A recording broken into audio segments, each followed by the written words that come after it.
Listo para otra inmersión profunda. Hoy nos adentramos en un tema que a mí personalmente me fascina, la relación entre el miedo, la creatividad y el arte urbano nocturno. Ujú, suena intrigante.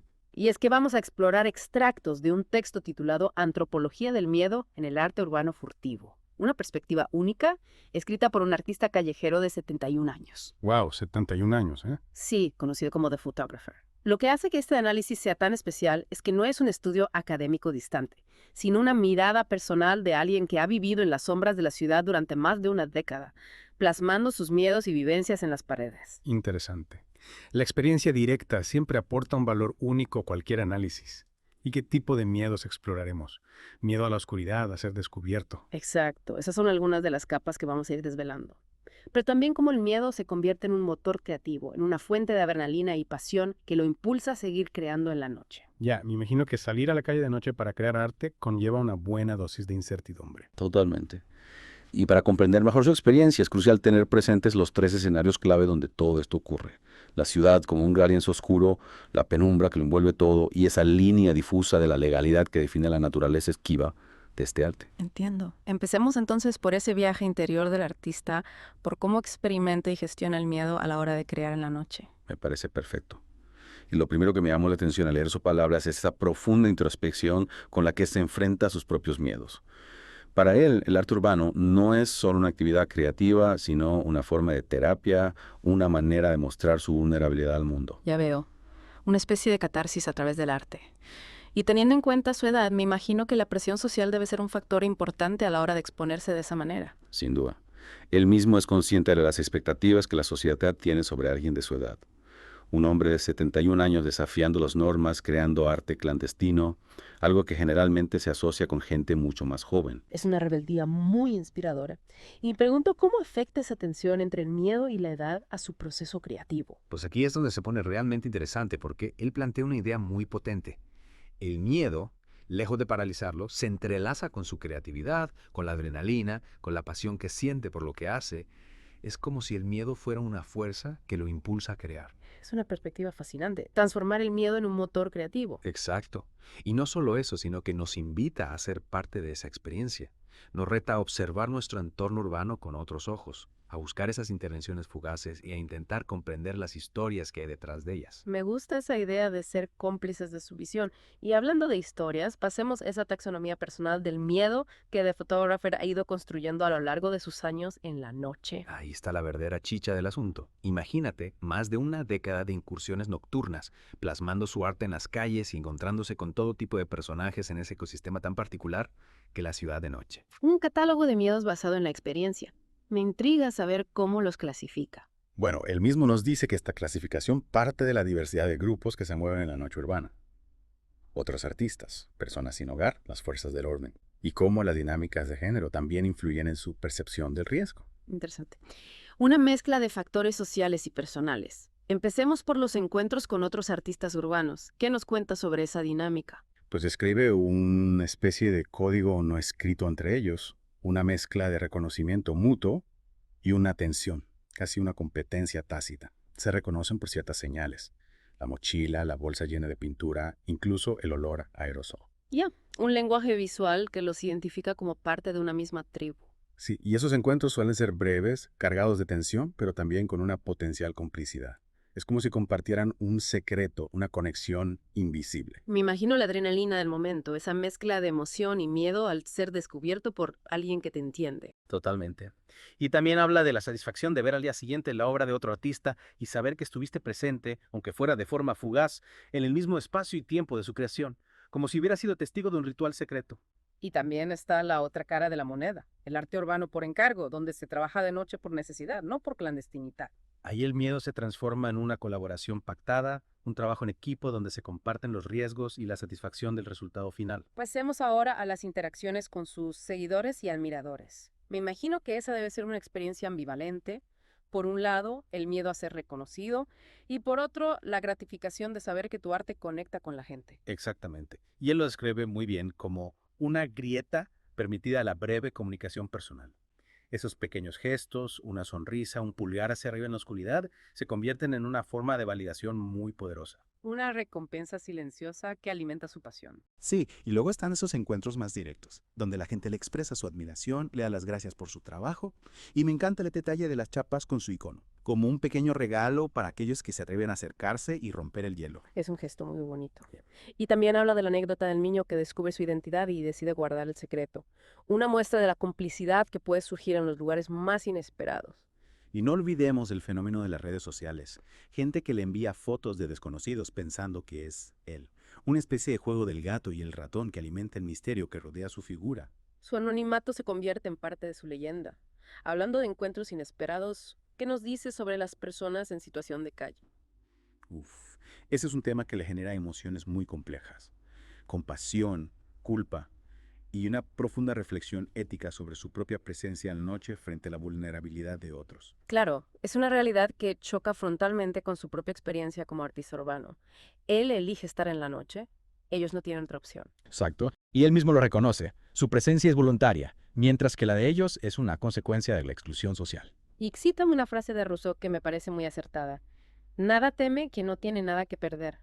Una reflexión sobre la naturaleza del miedo y cómo se relaciona con nuestras posesiones materiales. Es una verdad incómoda, pero muy real. The Photographer lo tiene muy presente a la hora de actuar. Por eso, decide no molestar a quienes duermen en la calle, posponer sus intervenciones si es necesario para no invadir su espacio. Y una muestra de respeto hacia su situación, de empatía hacia su vulnerabilidad. Y también habla de la dificultad de discernir la veracidad de las peticiones de ayuda, de cómo a veces se siente influenciado por ese pensamiento kármico, esa necesidad de hacer algo bueno para compensar su propia fortuna. En definitiva, un tema que le lleva a reflexionar sobre la desigualdad urbana y sobre su propio lugar privilegiado dentro de ese contexto. Un recordatorio de que no todos vivimos la noche de la misma manera. Cambiando de tercio, hablemos ahora de las personas bajo los efectos del alcohol. Otro tipo de encuentro que le genera bastante inquietud. Sí, la imprevisibilidad del alcohol, la posibilidad de una reacción agresiva es un factor que siempre está presente. Y él distingue entre la persona ebria solitaria, que puede ser inofensiva o incluso vulnerable, y la dinámica de grupo, que puede ser mucho más peligrosa. Claro, el alcohol en grupo puede generar una falsa sensación de invulnerabilidad, una desinhibición que puede llevar a comportamientos arriesgados. Y también describe esas imágenes casi surrealistas de ebrios solitarios vencidos por el sueño, una estampa recurrente de la noche urbana. Una imagen que refleja la fragilidad humana, la pérdida de control. Y no olvidemos las reacciones de otros grupos, como turistas o estudiantes, que suelen ser más impredecibles ante sus intervenciones artísticas. Un factor más a tener en cuenta en esa constante evaluación de riesgo. Y finalmente, llegamos al tema más delicado, los encuentros con la autoridad. Ahí el miedo a las consecuencias legales se dispara. Esa tensión, esa adrenalina que te recorre el cuerpo, a pesar de toda la cautela, de todas las precauciones que tomas. Y esa idea de Foucault que menciona, hay más policías en tu cabeza que en la calle. Esa autocensura que te impones incluso cuando no hay nadie vigilándote. Es muy cierto, el miedo te hace estar constantemente alerta, buscando señales, interpretando cada sonido, cada movimiento a tu alrededor. Y él describe con detalle sus estrategias para pasar desapercibido. Actuar con naturalidad, moverse constantemente, evitar semáforos en rojo, caminar contra el tráfico. Un auténtico manual de supervivencia urbana. Y también habla de las tácticas que he aprendido de otros artistas, como evitar repetir zonas o planificar rutas de escape. Un conocimiento que se comparte en la clandestinidad, una sabiduría forjada en la experiencia. Y esa sensibilidad extrema a las señales de la policía, las luces azules, las sirenas, que a veces le juegan malas pasadas, confundiéndolas con otros elementos urbanos. Una tensión constante que debe ser agotadora. Sin duda. Y después de repasar todos estos encuentros, nos cuenta una experiencia que marcó un antes y un después en su relación con la noche y con el miedo, el atraco que sufrió. Ajá, un punto de inflexión. ¿Cómo lo describe? Pues una crudeza que te pone los pelos de punta. La sorpresa, la violencia, esa sensación de estar atrapado en una pesadilla. Un trauma que te marca para siempre. Y lo peor es que el lugar del incidente se convirtió en un espacio fóbico para él, un recordatorio constante de su vulnerabilidad. Es comprensible. Un lugar que antes era familiar se transforma en una amenaza. Pero lo admirable es que tiempo después decidió volver a ese mismo lugar como un acto de valentía, de recuperación personal. Una forma de exorcizar sus miedos, de demostrar que el trauma no lo había vencido. Exactamente. Y lo presenta como un ejemplo de la fragilidad humana, pero también de nuestra capacidad para superar la adversidad. Una lección de resiliencia que nos puede inspirar a todos. Y en la siguiente sección, en las sombras. Arte y miedo se tocan, profundiza en esa relación tan particular entre su arte nocturno y el miedo. Lo describe como un acto de resistencia, una forma de reafirmar su presencia en la ciudad, a pesar de su edad y de los riesgos que conlleva. Una batalla contra sus propios límites, contra las expectativas sociales. Sí, y esta tensión constante entre crear en secreto y la esperanza de que su obra sea descubierta, fotografiada, incluso destruida. Una dualidad que alimenta su creatividad. Y luego detalla las variables que influyen en su experiencia nocturna, la hora y el lugar, por ejemplo.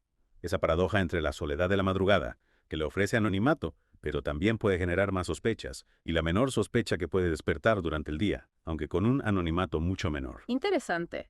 Una decisión estratégica que depende del riesgo que esté dispuesto a asumir en cada momento. Y cómo la observación de otros artistas, como el UC o Hanena Wapa Wapa, le ha hecho replantearse su forma de actuar, explorando nuevas posibilidades. La experiencia de otros como guía. Y la importancia del conocimiento previo del entorno, esa cartografía personal de la ciudad que va construyendo con sus recorridos nocturnos. Una forma de minimizar el riesgo, de moverse con seguridad en la oscuridad. Y el estado anímico, cómo sus propias emociones influyen en su percepción del riesgo, la necesidad de que sus intervenciones no sean una simple válvula de escape para sus conflictos personales. Un ejercicio de autocontrol, de responsabilidad hacia sí mismo y hacia su arte. Y también habla de los límites personales, de por qué prefiere trabajar en solitario, las diferencias en el umbral de seguridad, la evaluación individual del riesgo, las capacidades físicas. Factores que dificultan la coordinación y el trabajo en equipo en un contexto tan delicado. Aunque reconoce el valor de los encuentros puntuales y las salidas grupales esporádicas,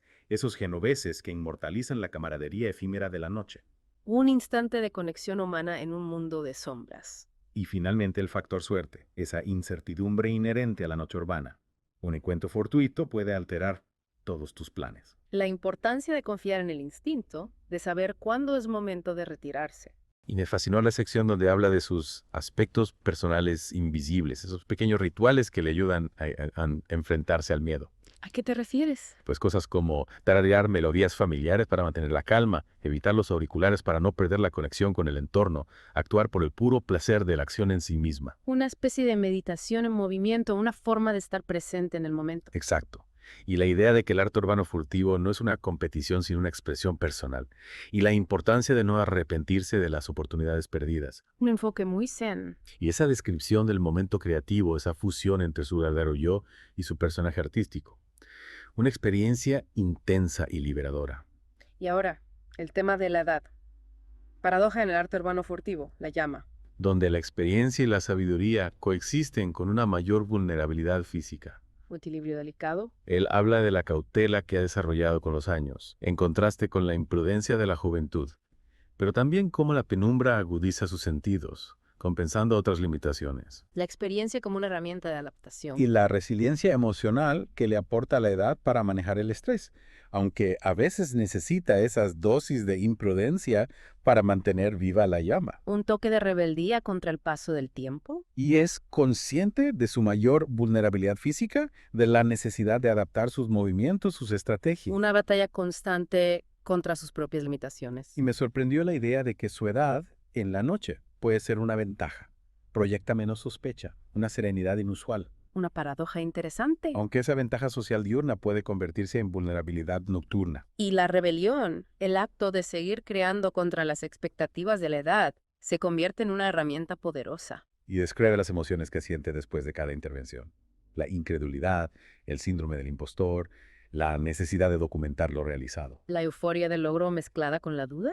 Y el efecto de la adrenalina que le dificulta la relajación posterior. El precio a pagar por vivir al límite. Pero al final, concluye que la edad es un equilibrio constante y, en última instancia, una fuente de felicidad. Una perspectiva inspiradora. Y ya para terminar, llegamos al amanecer, ese momento de transición y despertar de la ciudad. Lo describe como un periodo de calma absoluta, donde la actividad clandestina llega a su fin y la rutina diaria comienza a desperezarse. Un respiro después de la tensión de la noche. Y describe a los personajes que empiezan a aparecer. Taxistas, barrenderos, trabajadores, ciclistas, paseadores de perros. La ciudad vuelve a la vida.